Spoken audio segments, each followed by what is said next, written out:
Wankawan TV1. Bismillahirrahmanirrahim. Assalamualaikum warahmatullahi wabarakatuh. Pernyataan bersama tokoh, ulama, akademisi Banten dan Jakarta tentang penegasan sikap tolak kezaliman proyek PIK 2, selamatkan rakyat Banten dan rakyat Indonesia. Masyarakat Banten merasa lega karena Presiden Prabowo Subianto telah menerbitkan Perpres nomor 12 tahun 2025 tentang RPJMN tahun 2025-2029. Dalam Perpres ini, proyek PIK 2 tidak lagi masuk dalam daftar PSN, sehingga proyek ini tak lagi dapat menjual narasi proyek strategis nasional untuk merampas tanah rakyat Banten sebagaimana sebelumnya telah dilakukan. Hanya saja, proyek PIK 2 hingga saat ini tidak dihentikan. Di lapangan, sejumlah pengurukan lahan hingga reklamasi sejumlah bibir pantai tetap dilakukan. Sejumlah pagar laut juga masih kokoh berdiri. Berkenaan dengan hal itu, kami para tokoh, ulama, akademisi Banten dan Jakarta menyampaikan pernyataan sebagai berikut. Pertama, kami menyatakan tegas menolak segala bentuk kezaliman proyek PIK 2 dan meminta kepada Presiden Prabowo Subianto untuk stop seluruh kegiatan proyek PIK 2. Karena segala bentuk kezaliman termasuk tetapi tidak terbatas pada perampasan tanah rakyat di darat, perampasan wilayah perampasan wilayah sungai dan laut, baik dengan modus tipu muslihat, intimidasi dan kriminalisasi, baik dengan status PSN maupun tanpa status PSN, adalah bagian dari bentuk-bentuk penjajahan dan penindasan yang wajib ditolak karena tidak sesuai dengan pri kemanusiaan dan pri keadilan. Kedua, corak khas kezaliman proyek PIK 2 salah satunya adalah melalui modus operandi memanfaatkan aparat penegak hukum untuk melakukan kriminalisasi terhadap rakyat yang enggan menjual tanahnya kepada Agung Sedayu Group, seperti yang dialami oleh Haji Fuad dan Charlie Chandra, juga ratusan orang lainnya yang sudah menjadi korban kriminalisasi. Karena itu, negara harus hadir untuk memberikan jaminan keamanan, ketentraman, dan keadilan dengan memastikan aparat penegak hukum tidak lagi melakukan kriminalisasi dan mengembalikan marwah dan wibawa lembaga kepolisian sebagai lembaga pelindung, pengayom, dan pelayan rakyat. Ketiga, untuk memastikan kehadiran negara memberikan jaminan keamanan, ketentraman, dan keadilan bagi seluruh rakyat Indonesia, khususnya rakyat Banten yang telah menjadi korban proyek PIK 2, maka kami mendesak Presiden Prabowo Subianto untuk segera menghentikan segala bentuk penindasan rakyat Banten. Presiden harus memberikan jaminan rasa aman dan tentram bagi rakyat Banten, sekaligus mengembalikan kepercayaan kepada pemerintah yang saat ini sedang memperbaiki kinerja melayani rakyat.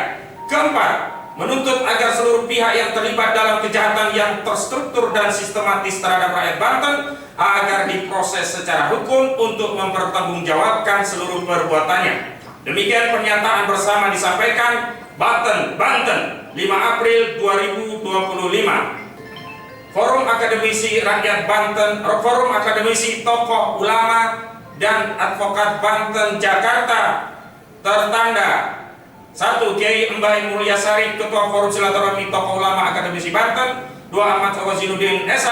3. Dr. Ratus Kiai Haji Muhsinin MSI. 4. Majen TNI Purnawirawan Sunarko. 5. Dr. Kiai Haji Sabra Wijaya. 6. Majen TNI Purnawirawan Samsu Jala. 7. Dr. Andes Kiai Sarwani. 8. Edi Mulyadi. 9. Dr. Ratus Haji A. Rasid MSI. 10. Menuk Wulandari dari ARM. Dan 11. Marwan Batubara serta sejumlah tokoh lainnya. Takbir! Takbir! Takbir! Assalamualaikum warahmatullahi wabarakatuh. Saya perkenalkan langsung, saya Haji Muhsinin, anggota DPRD Provinsi Banten, sudah 4 periode. Saya terbantu pemikiran PIK 2 ini. Mudah-mudahan yang ada di sini semuanya, mohon maaf, para kiai, para cendekiawan dan para semuanya barangkali ada di sini yang tergabung dalam pejuang masyarakat Banten ini murni benar-benar berjuangnya murni karena memperjuangkan NKRI, ketahanan negara Republik Indonesia. Kalau mereka non murni itu. Kalau kita tolong murni bergerak. Ya, jangan beritanya apa yang disampaikan Pak Jainuddin itu fiktif, fakta adanya. Benar kan? Ini makanya saya kenapa saya berani vokal. Ini menurut pandangan saya sudah termasuk pandangan perjuangan tadi itu ayat wal takum minkum ummatun yad'una ilal khair wa ya'muruna bil ma'ruf wa yanhauna 'anil munkar wa ulaika humul muflihun. Ya mudah-mudahan kita yang ada di ruangan ini menjadi orang-orang muhsinin seperti saya. Iya. Iya kan? Orang yang berbuat kebajikan demi penegakan NKRI, demi memperjuangkan masyarakat yang dolimi. Saya siap pasang badan. Apakah semua yang ada di sini siap pasang badan? Itu kuncinya. Jangan ngomong siap, tapi nanti tergeleng adanya masuk dengan cara-cara rayuan tadi. Jujur ya, saya berani di PAW kan ngomong di meja sudah lah mobil komando. Tidak ada yang berani mungkin anggota dewan yang ya siap di PAW. Yang menurut pandangan saya yang begini-begini ya termasuk jihad fisabilillah menurut konsep saya, membela yang benar. Jangan pandangan yang sebelah ngebom orang jihad fisabilillah dari mana? Islam tidak mengajarkan ngebom orang jihad fisabilillah. Inilah membela kebenaran. Tadi ayatnya sudah saya sampaikan. Pak Jainuddin, saya rasa semuanya baik yang tergabung dalam ini kuncinya satu, kebersamaan.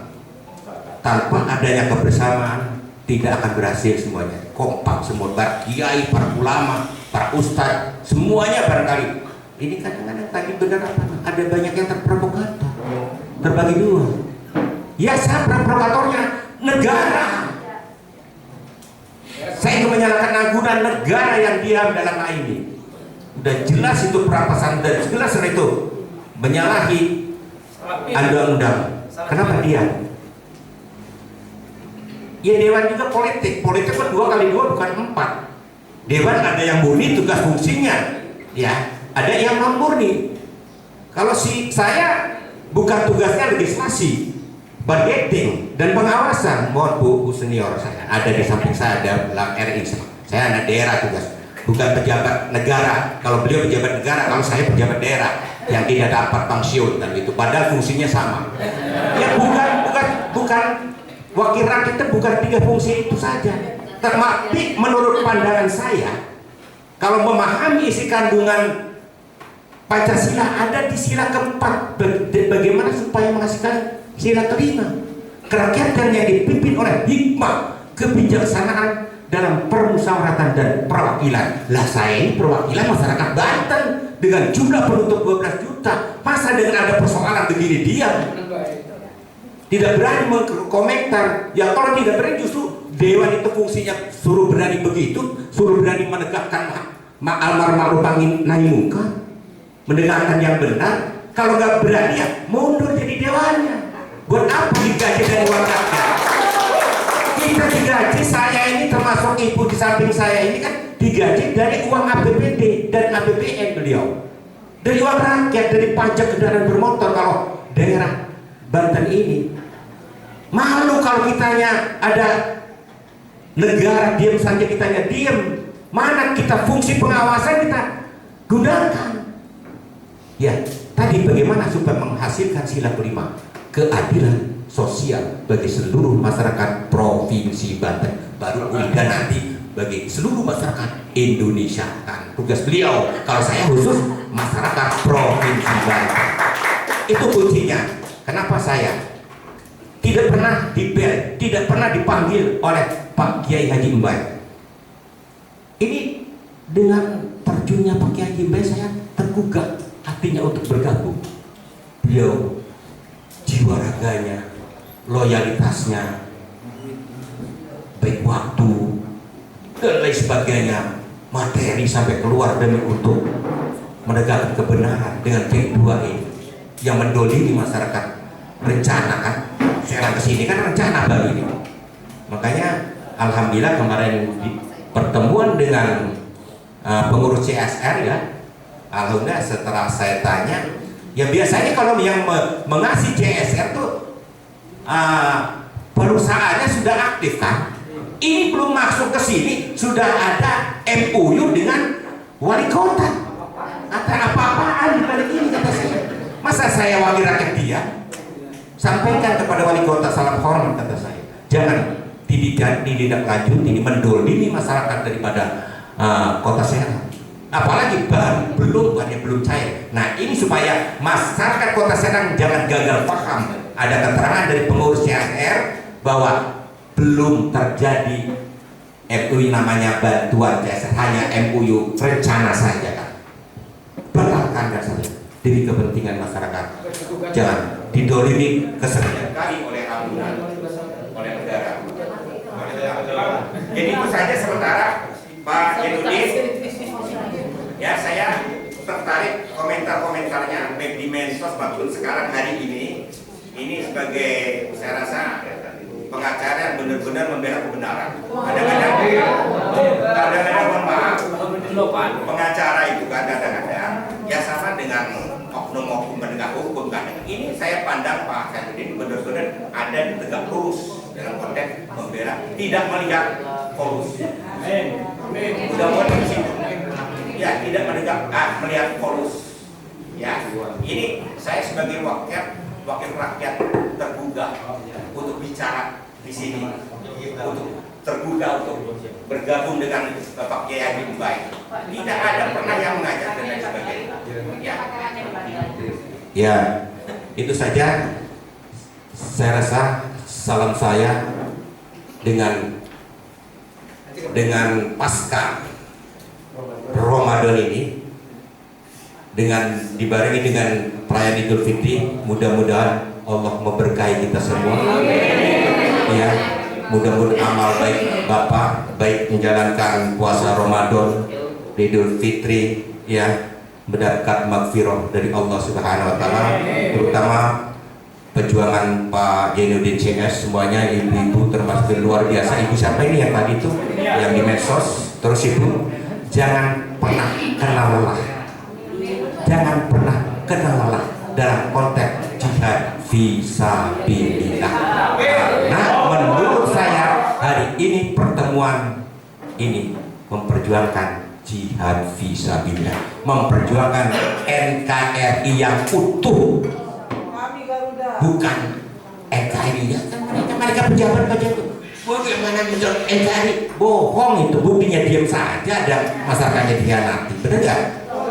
Sekali lagi, kuncinya ada di negara. Negara siapa dipimpin? Kepala negara.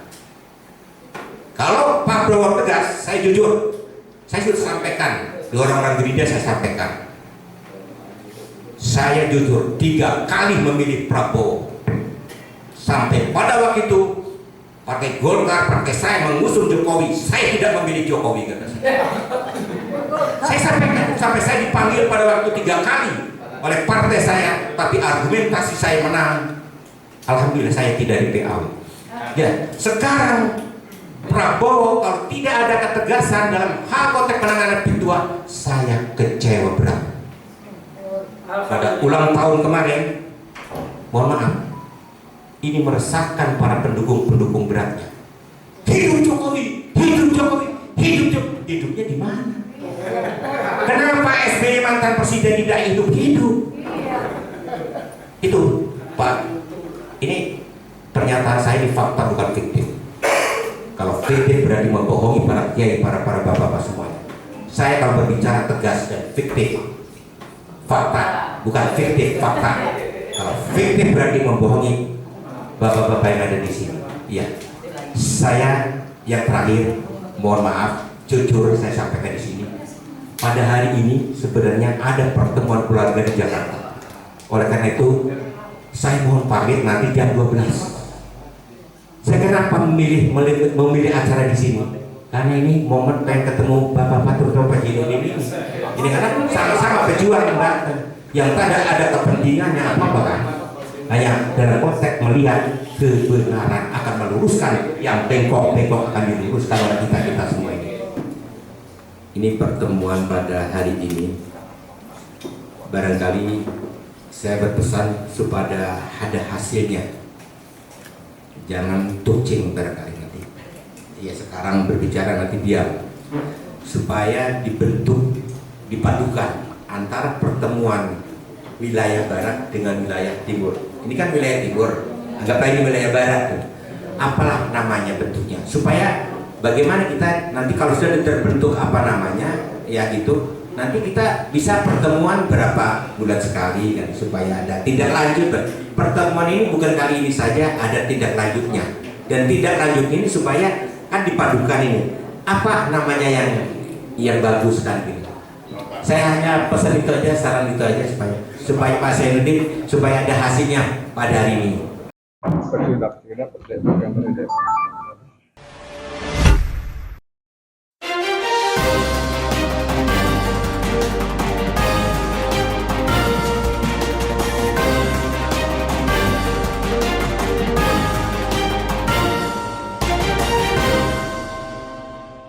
One Kawan TV 1